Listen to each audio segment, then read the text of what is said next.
लालची रानी की कहानी भाग 2। लालच का दुष्परिणाम। जैसा कि आपने पहले भाग में देखा, पहली रानी नई रानी से बहुत परेशान थी। नई रानी का स्वभाव ही नहीं, रूप भी उससे कहीं अधिक सुंदर था। उसका सौम्य व्यवहार और आकर्षक सुंदरता पहली रानी के दिल में ईर्ष्या की आग जला रही थी। एक दिन जब राजा और दूसरी रानी महल में प्रसन्नता से समय बिता रहे थे, पहली रानी अकेली और दुखी महसूस कर रही थी। उसके मन में ईर्ष्या, गुस्सा और हीन भावना बढ़ती गई। उदासी में वह महल से बाहर निकल गई और बिना कुछ सोचे समझे नदी किनारे पहुंच गई। वहां एक वृद्ध साधु तपस्या कर रहे थे। उन्होंने रानी को रोते हुए देखा और पूछा, बेटी, एक रानी होकर तुम्हारी आंखों में आंसू क्यों हैं? रानी ने अपना दर्द बयां किया। बाबा, मेरे राजा ने एक और विवाह किया है। उसकी नई रानी मुझसे कई गुना सुंदर है। राजा अब मेरी ओर देखता भी नहीं।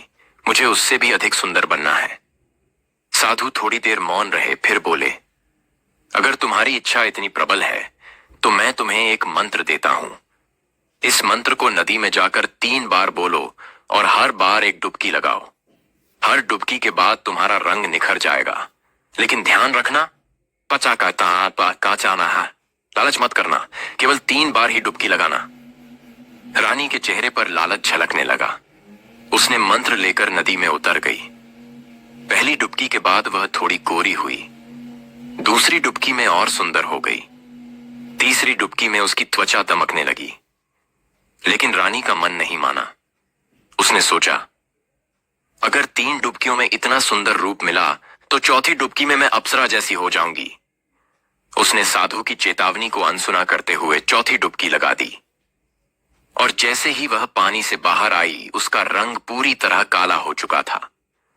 उसका चेहरा बिगड़ गया था और अब वह खुद को भी पहचान नहीं पा रही थी। वह रोती चिल्लाती महल पहुंची, लेकिन कोई उसे पहचान नहीं पाया।